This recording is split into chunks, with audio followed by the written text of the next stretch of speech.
네, 11월 12일 화요일 기도로 돕는 그 사랑 매일 묵상. 오늘은 시편 78편 44절에서 53절입니다. 지금 출애굽기 당시에 지금 그 10가지 재앙을 통해서 애굽에서 구원했다는 이야기들이 가득 차 있습니다. 53절에 보면 그들을 안전히 인도하시니 그들은 두려움이 없었으나 그들의 원수는 바다에 빠졌도다. 그 홍해가 갈라지는 사건을 이야기하는 거죠. 그들을 안전히 인도하시니라는 제목으로 말씀을 좀 나누려고 합니다. 첫 번째는 하나님이 아닌 우상을 숭배했던 그 삶의 결과가 어떠냐 하면 이 나일강이 피로 바뀌고 했던 그 10가지 재앙들이 이렇게 쭉 소개됩니다. 그들의 강과 시내를 피로 변하여 그들을 마실 수 없게 하시며 쇠파리 떼를 그들에게 보내어 그들을 물게 하시고 개구리를 보내어 해하게 하셨으며, 지금 이 나일강과 이 개구리 이 모든 것들은 이 10가지 재앙은 그 당시 애굽 사람들이 믿고 있었던 이 신을 상징합니다. 다산을 상징하기도 하고 풍요를 상징하기도 했던 그런 신들을 그들이 이제 하나님이 아닌 다른 신들을 찬양하고 그들에게 삶에 무엇을 걸었죠. 근데 이 하나님이 아는 다른 신들은 결국은 누구를 향한 신이냐면 자기 자신을 향한 신이죠. 불심이 아주 깊어서 절에서 열심히 기도한다는 사람을 만났을 때 무엇을 위해서 기도하느냐 할 때 대부분 자기의 소원이 있습니다. 내가 부처님을 위해서 인생을 드리고 싶다고 기도하는 사람은 많지가 않아요. 그러니까 모든 종교, 기독교가 아닌 다른 종교는 인간의 행위를 통해서 어떤 축복을 받는 거죠. 그러니까 결국 그들이 믿는 신이라는 것은 자기 자신의 욕망입니다. 나의 무엇을 내 힘보다 더 큰 누군가의 힘을 빌어서 이루고 싶은 삶의 욕망이 그게 종교라는 형태로 나타나는 거죠. 기독교는 내가 원하는 욕망을 이루는 것이 아니라 나의 욕망을 버리는 거죠. 내가 그리스도를 위해서 내가 하고 싶은 모든 것들이 아니라 그리스도를 위해서 내가 살아가는 삶이 나의 원함이 되는, 그것이 이제 복음의 은혜. 사랑은 자기를 채우려고 하지 않고 자기를 비우려고 합니다. 그래서 나를 희생해서 다른 사람, 사랑하는 사람의 대상의 기쁨을 주기를 원하는 것이 사랑이지. 그러니까 이 10가지 재앙이라는 것은 결국 자기가 믿는 자기의 신인데 그 결과들은 다 무너지고 혼란스러워진다는 걸 보여주는 거죠. 우상 숭배의 결과는 혼란입니다. 그들의 토산물을 황충에게 주었고 수고하는 것을 맷두르에게 주셨으며 그들의 포도나무를 우박으로 그들의 뽕나무를 서리에 죽이셨으므로 그들이 그토록 애써 만들었던, 그러나 그것은 결국 무너지는 것들이죠. 그들의 가축을 우박에 그들의 양떼를 번갯불에 넘기셨으며 그의 맹렬한 노여움과 진노와 분노와 고난 곧 재앙의 천사들을 그들에게 내려보내셨으며, 결국 하나님이 아는 다른 우상을 믿는 것은 다 혼란과 그 허무의 결과가 가져온다는 것을 보여줍니다. 그리고 진노로 길을 닦으사 그들의 목숨이 죽음을 면하지 못하게 하시고 그들의 생명을 전염병에 붙이셨으며 할 때, 이것은 우리도 똑같이 하나님 앞에 범죄한 자로서 이런 전염병이라는 죄라는 전염병에 우리가 다 걸려있는 사람이죠. 우리도 다 죽어야 됩니다. 근데 애굽에서 모든 장자 곧 함의 장막에 있는 그들의 기력에 처음 것을 치셨으나 그가 자기 백성은 양같이 인도하여 내시고 광야에서 양떼같이 지도하셨도다. 우리가 다 죽어야 되는데 하나님이 자기 백성은 양같이 인도하신다는 거죠. 왜 자기 백성은 죽이지 않고 다른 백성은 다 죽나? 불공평하다가 아니라 모두가 다 죽어야 되는데 그리스도가 나를 위해서 대신 죽었다는 것을 믿는 사람들이 구원을 얻는 거죠. 원래는 다 죽어야 되는데 어린 양의 피를 바르는 사람들이, 어린 양의 피를 그 문지방에 바르는 사람들이 구원을 얻는 겁니다. 그 믿음이죠. 그것을 바르면 구원을 얻는다는. 그들을 안전히 인도하시니 그들은 두려움이 없었으나 그들의 원수는 바다에 빠졌도다. 이 죄의 질병에 걸린 우리가 이 피로써 구원을 얻었다는 이야기를 합니다. 이 출애굽의 이야기죠.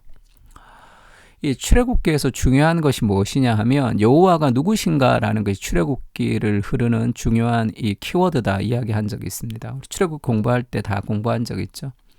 그래서 바로가 그렇게 얘기하죠. 모세가 여호와께서 지금 자기 백성을 인도하여 내신다 이렇게 얘기하니까 여호와가 누군데, 여호와가 누구길래 내가 그 네 말을 들어야 되나, 도대체 여호와가 누구냐 이렇게 이제 얘기하는 장면이 있죠. 바로가 이르되 여호와가 누구이기에 이렇게 질문합니다. 여호와 도대체 누군데 백성을 뭐 가지고 간다 만다고 하느냐, 내가 그의 목소리를 듣고 이스라엘을 보내겠느냐, 나는 여호와를 알지 못하니 이스라엘을 보내지 아니하리라. 도대체 여호와가 누군데, 이런 질문이죠. 그 질문에 대답하는 것이 출애굽기입니다. 여호와가 누구이신지를 하나님이 보여주시는 거죠.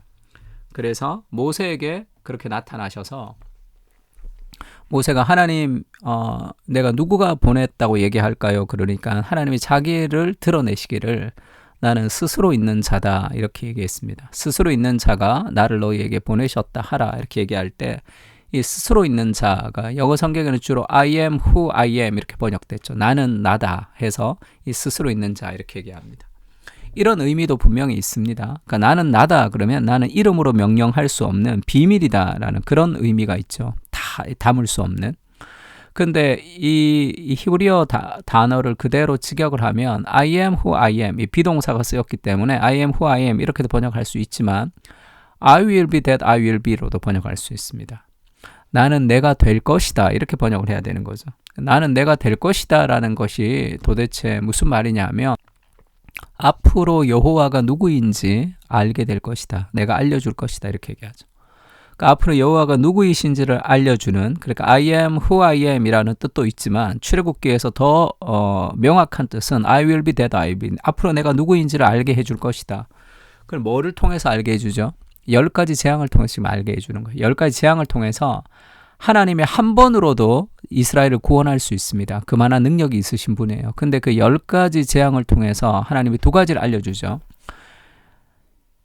유대인들에게, 이스라엘 민족에게 하나님이 어떤 분이신지를 하나하나 이스라엘의 잘못된 애굽의 신들을 격파하면서 하나님이 도대체 어떤 분이신지에 대해서 알아가게 합니다. 두 번째, 애굽 사람들에게도 하나님이 누구이신지를 알려주는 거죠. 바로에게 여호와가 누구이신지를 알려줍니다.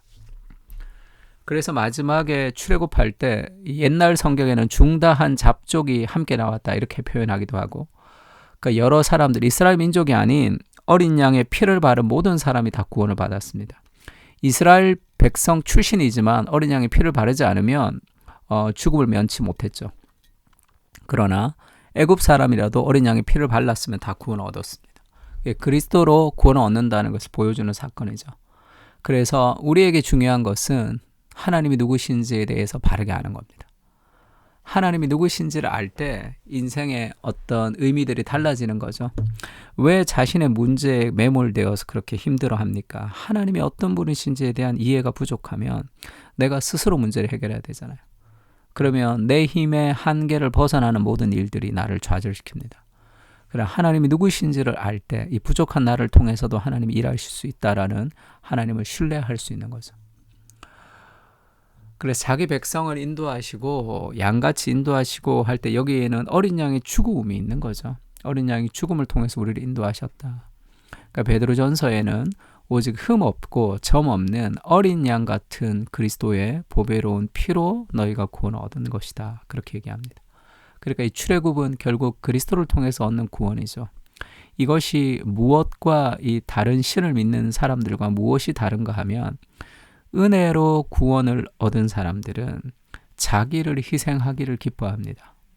그러나 다른 종교, 이방의 신들은 결국 나의 욕망, 자기중심성을 더 강화할 뿐이죠. 은혜만이 우리를 변화시킬 수 있습니다. 죄는 자기중심성을 더욱 강화시켜서 더욱 자기에게 몰두하게 됩니다. 은혜는 우리의 시야를 확장시켜 하늘을 바라보게 하고 더 큰 이야기 속에서 내 인생을 바라보게 합니다. 하나님 나라의 큰 세계 속에서 나를 바라보게 하시고 오늘도 은혜 가운데 순종할 수 있도록 은혜를 부어주십시오. 죄라는 나의 전염병의 유일한 해독제가 되시는 그리스도의 피를 힘입어 오늘을 살아갑니다. 아멘. 우리 시편을 가지고 함께 기도하겠습니다.